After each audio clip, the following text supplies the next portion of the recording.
Tonight we're focusing in on Zoom with Galaxy AI on the new Samsung Galaxy S24 Ultra. Ah, a baby tiger. Check out his claws as he prepares to pounce on that frog. Close one, but not as close as this Zoom. We can literally count the whiskers and... Oh look, Mum's here. Good thing I'm nowhere nearby. Go wild with Galaxy AI on the new S24 Ultra and zoom in on the epic day or night. Get yours now at Samsung.com. Today on CityCast DC. Wow, it has been a week. In a super dramatic turn of events, the owner of the Capitals and Wizards announced that the sports teams will be staying in DC after all, completely backtracking from his really confident December announcement that the teams were going to move to Virginia. Axios' Janae Dill is here to help us understand how we got here. Plus, my colleague Kayla Cody Stemmerman and Axios' Anna Spiegel are joining as well to talk about the DMV's food hall craze and futuristic upgrades to Nats Park.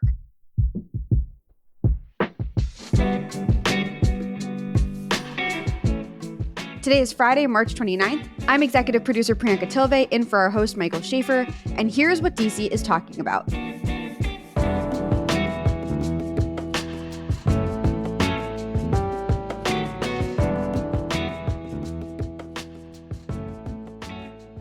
Janae, Anna, thank you so much for being here. Thanks for having us. Hey, how's it going? Yeah, good. And Kayla, always good to have you. Good morning. I feel like this is actually a good opportunity to take a second to talk about our membership program because I just want to highlight all of the things that you did this week. You went to a press preview for a food hall. You've been on the podcast twice, this episode and then the episode coming out on Monday. And you wrote the newsletter, which is your actual main job. Actual job. And we're going to a preview tonight for a new restaurant called Palette 22 in Union Market. Actually very excited about that. Unreal. Okay, so that is a lot of different roles that you played in your 1 week of CityCast DC stuff. And so I just want to give people listening an opportunity to know how they can support all of the work that we do for this show. You can become a member. It's $8 a month. Just go to membership.citycast.fm. And yeah, it helps us keep doing all of the stuff we're doing. Plus, as a member, you will get ad-free listening. You'll get first dibs on any live events that we do. And we've done quite a few and they're really, really fun. And if you sign up by April 5th, you will get entered into a raffle to win a free Hey DC mug. These are really nice mugs, y'all. They're handmade, actually, I think. Yeah, they're beautiful. Yeah, sign up. Once again, it's membership.citycast.fm, and that link is in our show notes as well. Okay, so Janae, I cannot believe what has happened with Capital One Arena in the last 48 hours. This is just completely wild to me. Late on Wednesday, Bowser and Ted Leonsis, the owner of the Caps and Wizards, announced that the teams are going to be staying in Chinatown at Capital One Arena. You covered this. How did we get here? I just cannot believe this. Well, it looked like in December this was a done deal. Of course, it was only a handshake deal between Ted Leonsis and Governor Youngkin, but it had a lot of pomp and pageantry, and they unveiled this new arena in Alexandria. And well, not so fast. It never got through the Virginia legislature. It seemed like Youngkin and Leonsis didn't secure the votes that they needed, including from a key senator, Senator Luis Lucas, who some DC people are saying the city should put up a statue of her in front of Capital One Arena for saving this and, making a lot of NIMBYs and Del Rey happy that the arena is not going there. So what we know is that in the months since December, Mayor Bowser and Ted Leonsis kept talking. In fact, apparently in the open, near City Hall, at the Waldorf Astoria, the old post office hotel, now restaurant sort of area. And they talked over drinks apparently multiple times and got a deal through. And this deal from DC was always on the table. It was $500 million first. They kicked in another $15 million. And eventually, Virginia's deal looked more and more certain to be not happening. And DC was always here, and Ted came back to the city and the mayor. So does this mean is this now final? Is this the final decision it is no longer going to be in Virginia. Like, it is 100% going to be in DC, because I'm really sick of this like back and forth stress over the last few months. The council is going to vote on Tuesday, and what's different from Virginia is that they're all in on this deal. So the mayor is on board, the legislature is on board, Ted Leonsis is on board, obviously. So there isn't going to be what happened in Virginia. I think this is a 100% done deal. Wow. What are the terms? Because I know that DC had been going back and forth with Leonsis for, I mean, years, right? About him being like, I need more money to modernize the arena. And Bowser being like, no, I won't give taxpayer money for this. And that is kind of what led to the Virginia announcement in December.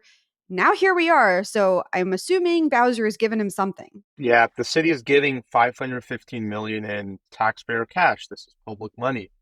And Ted Leonsis is putting in $300 million for about $800 million of a renovation that's going to add a new training practice facility, apparently on the top of the arena, which is kind of interesting to me.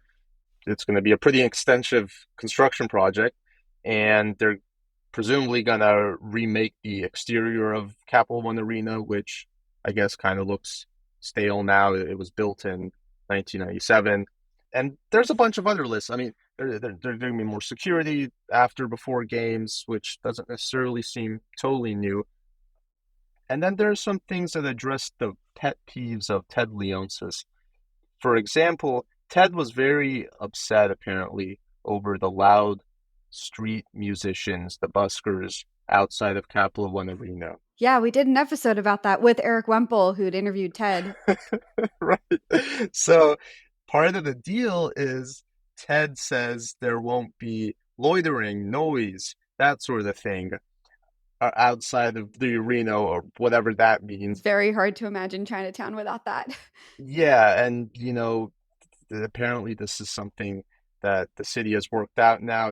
He has these other issues with a streetery across the street on 6th Street that apparently is also going to be nixed out now. So this is all, I guess, what they needed to do to get this deal through.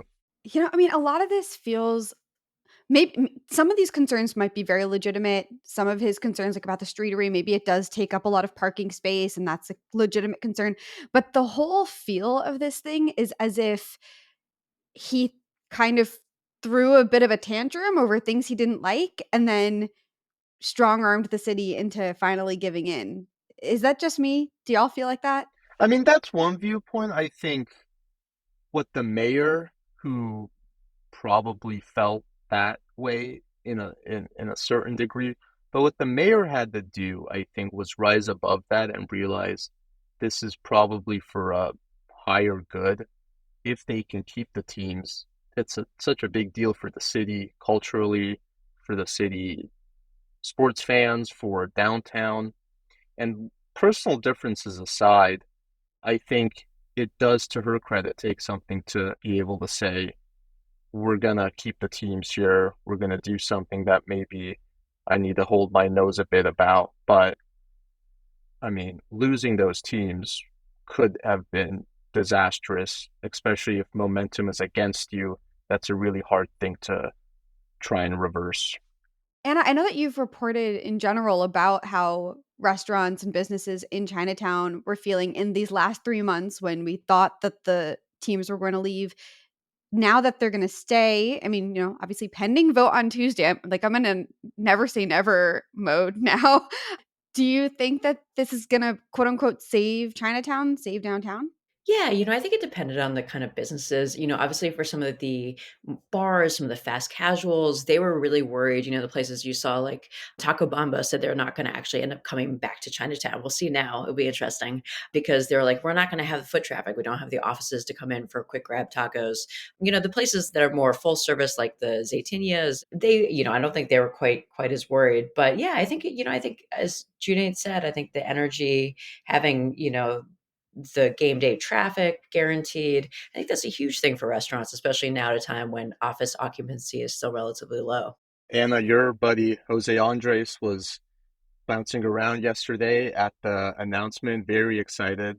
And I guess I mean, I don't know, but they seem to have unveiled a new piece of Capital One Arena with Jose Andres part of it on the ground level, a new fan experience area. Oh. Whoa.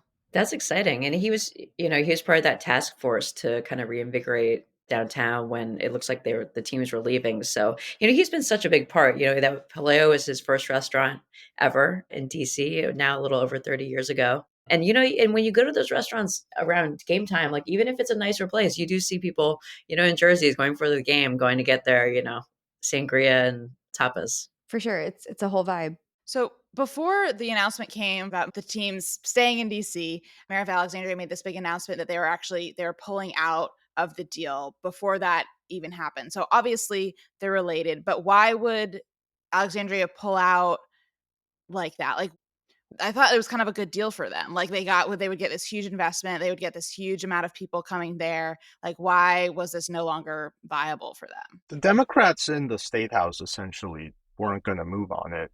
It was pretty much dead in the legislature. You needed a Hail Mary times 10 to really revive it. So it was clear the deal was dead in Virginia. And they probably heard what was happening in DC, which is the mayor and Ted, and they were all meeting in Capital One Arena yesterday and putting the final touches on this deal.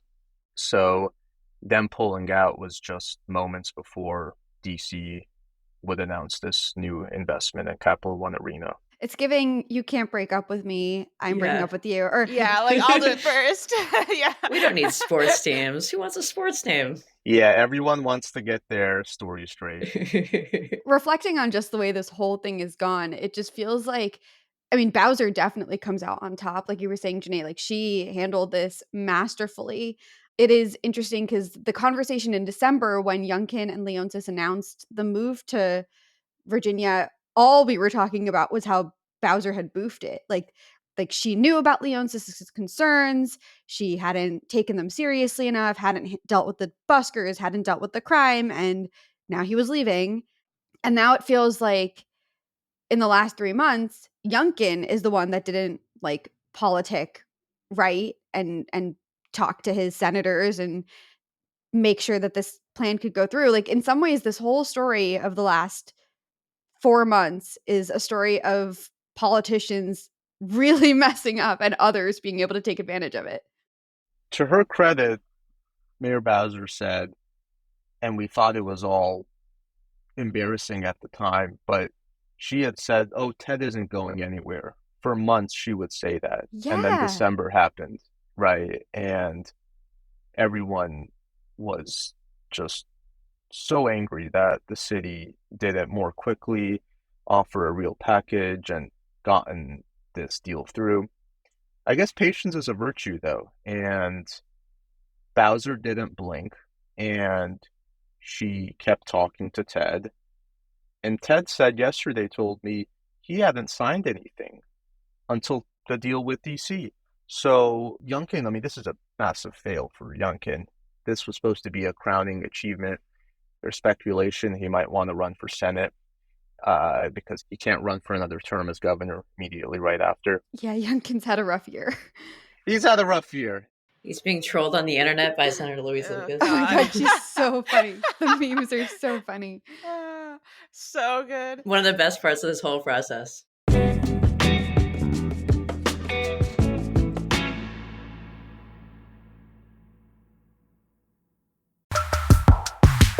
Black Cat is a DC icon, and I spent a bunch of my 20s there. These days, it is still rockin' and features artists from every genre. Many of them you would be hard-pressed to find anywhere else, really. Like Twin Tribes, a self-described dark wave duo that features lyrics about the occult and parallel universes. They're coming to town on April 4th. Where else are you going to see that? Or you could check out Echo Astral on April 5th, a new DC-born queer punk band that pioneered what they call mascara mosh pit music. I don't even know what that means. You probably don't either, but I want you to find out. You with me? Also, March 28th, Girls School. Yeah, right. Here's what you do. Go to blackcatdc.com for tickets and the venue's full schedule. Once again, that's blackcatdc.com. Have fun out there.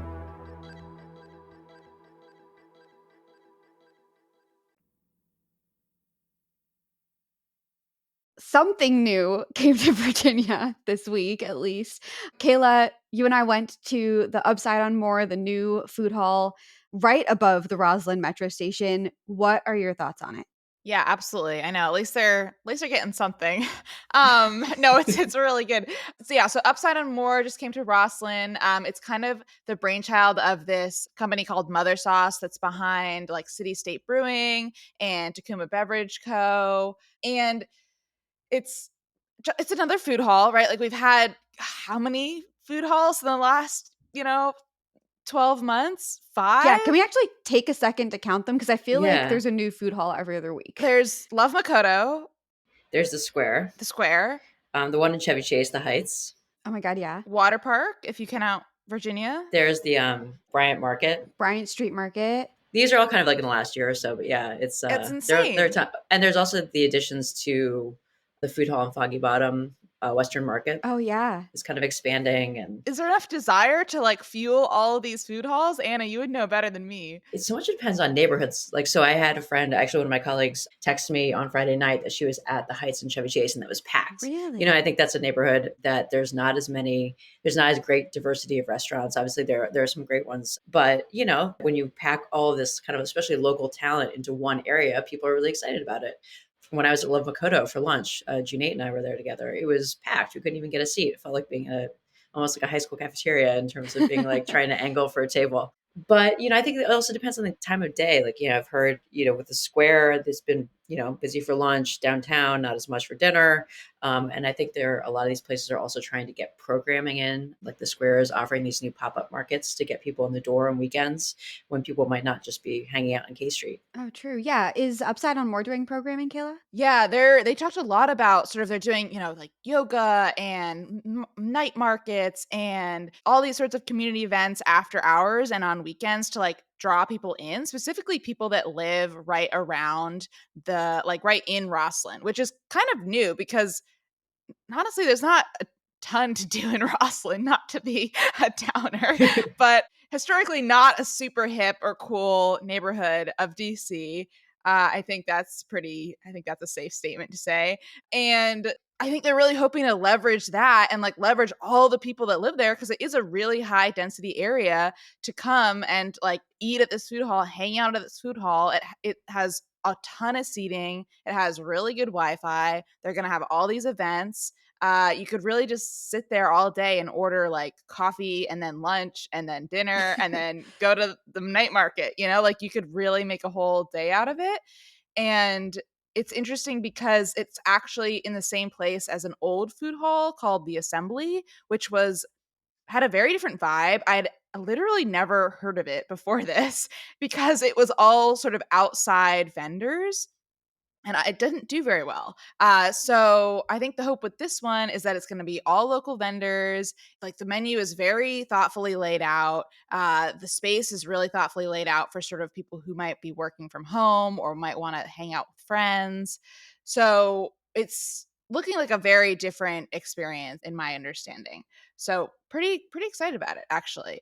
Priyanka and I worked from there like all day on Tuesday and I would definitely do it again. It was very nice. Yeah, I think like the whole like explosion of food halls at the same time when we're all remote working is key. Like I think that's a big part of it. Yeah, absolutely. And I think also, talking about the event programming, Union Market's kind of been the gold standard of what a food hall can do for a neighborhood. Like think about when it opened, they've named a whole neighborhood after it. It's now the Union Market District, right? When it opened, people were not going over to Noma just to hang out for the day as much. And, they do that. They have the yoga, they have different kinds of murals and art walks. Same thing with Eastern Market, obviously a much older example, but food halls can really transform a neighborhood if they do it right. Is Eastern Market the first food hall? Yeah, I think what is the original market? Yeah, for sure. What about the actual food, Kayla? What vendors do they have? Are they good? Yeah, so there's 9 different vendors. There's a couple of original concepts. Lightning Coffee Co., which is their coffee shop, will be a brand new sort of coffee shop. And then there's Lily's, which is sort of an American fare, like steak and fries menu to sort of fill the gaps of the other vendors. And then there's a bunch of DC favorites. There's Lucky Danger, Ghost Burger, Stellina Pizzeria, and then there's a new brick and mortar for an a food truck called Cam and 46, which is a Hawaiian and Filipino restaurant. So there's lots of good stuff. Honestly, kind of some of my favorites in DC all in one place. I'm not going to lie. Sounds great. Yeah, this is making me hungry.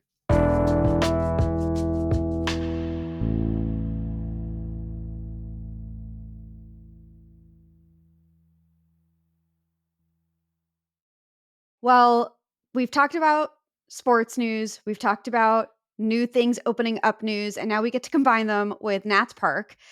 Anna, you got to check out some of the upgrades to the park, and they sound bizarre and futuristic and, like, in some ways almost dystopian, but also maybe cool. I don't know. What's going on? Yeah, it depends how you feel about facial authentication technology. Not great. Yeah. Every year I've gone to the Nats Park preview for the last, I want to say 10 years. They always have different ways of getting people into the park faster. Some are more popular than others. Like when they introduced the bag size limits and the clear bags, people were not super stoked about that. But hey, it makes, you can get into the games, which especially when the Nats were doing really well was a little more important. But this year they're introducing MLB Go Ahead Entry. It's rolling out at 4 different ballparks around the country. It was tested, I think, in Philadelphia. It allows registered fans to walk through at like a very brisk pace and uses facial authentication technology to kind of recognize. And you still have to go through security and things like that, but you can just kind of breeze through. I have so many questions. Yeah, like when you buy a ticket, do you have to upload a photo? No, so you can register. You basically just like register on the MLB Ballpark app, which has kind of been their source. Most people will have it on their phones. It's the way you can pay for food now, the way you can get tickets. They've really kind of streamlined everything into this app. You can do it within, I was with somebody at the ballpark door, did it within a minute. You scan to register, you upload a picture of your face, and that's about it. Yeah, it's not too, you don't have to give, your blood type and social security Sure. number, but They can get Hair- that from the face, though, Exactly. This is just the first step. Just a hair sample. Yeah, no, it seems like pretty low tech, but obviously there are some people who it is a little dystopian, and it depends how quickly you want to get into the park. How fast can multiple people go through at a time? Yeah, I mean, like it looks like when they were doing a sample trial run, people were walking through at like a pretty brisk pace, like you would to go run over to Shake Shack during the 3rd inning before going back to your seats. So people were, just walking through. They have 4 of them, I think, set around the stadium, so you could try it out if you feel like that kind of thing. I mean, I do hate lines, I will say. There are also a bunch of new food vendors, right? Yeah, I think, this year, especially being still a rebuilding year for the Nats, there's really trying to get people in the park as many ways as possible. So even if you're not a huge baseball fan, there's cool new food options. They're doing a lot of events. They have like a tacos and tequila event for the first time coming later. I think it's in May. Yeah, May 18th. But yeah, and there's some new food options. They have Los Cinco's Tacos, which is the taco place from Capo Deli. They're really delicious. They're going to be making tortillas in the park, which is pretty cool. I had a sample of their barbacoa, which was delicious. They have a Song's Korean hot dogs, which is kind of fun, like deep fried Korean hot dogs. Kayla's eyes just lit up. I'm like, Deep whoa. fried Korean hot dog. They're really good. They're really delicious. And then they're doing some like fun supersized like Instagrammable food. Like they have beer bats. That's like beer and giant baseball bat. They're doing like life-size helmets filled with nachos if you want a helmet of nachos. And I think they're doing turkey legs, they said, from one of their enchant vendors. So like if you want to Wow, no. Enough is get some enough. big Like food. like how complicated can you make it? I feel like I guess if you are gonna spend, $30 on a hot dog and a beer though, like you might as well get a really fancy Korean hot dog and like a baseball bat full of it, you know? Yeah, and I think they have like, the Nats have always done a good job at having a little something for everyone. Like, for example, they're doing Tuesdays as kind of like a deal day where tickets start at 9, you can get $3 pretzels, you can get $4 hot dogs and $5 pizzas. Kids will later in the season, under 12, they'll eat free. So like, you can kind of find your groove whenever you want it. That sounds really fun. The season starts again on Monday, right? Yes, on April 1st. Okay. Well, I have only ever been to one Nats game, but Oh, you should go. It's so fun. They're also doing really fun this summer. They're bringing back, since the first time since COVID, their Nat Summer Concert Series. So the post-game show is included in the ticket price. They have Carly Rae Jepsen, Florida. They have a bunch of people. So there's a bunch of different, even if you're not a huge baseball fan, reasons to go to the park. Well, I'm excited for that. Maybe I'll see y'all at Nats Park. Anna, Janae, Kayla, thank you for being here. So much fun. Thanks for having me. Thanks so much. Thank you.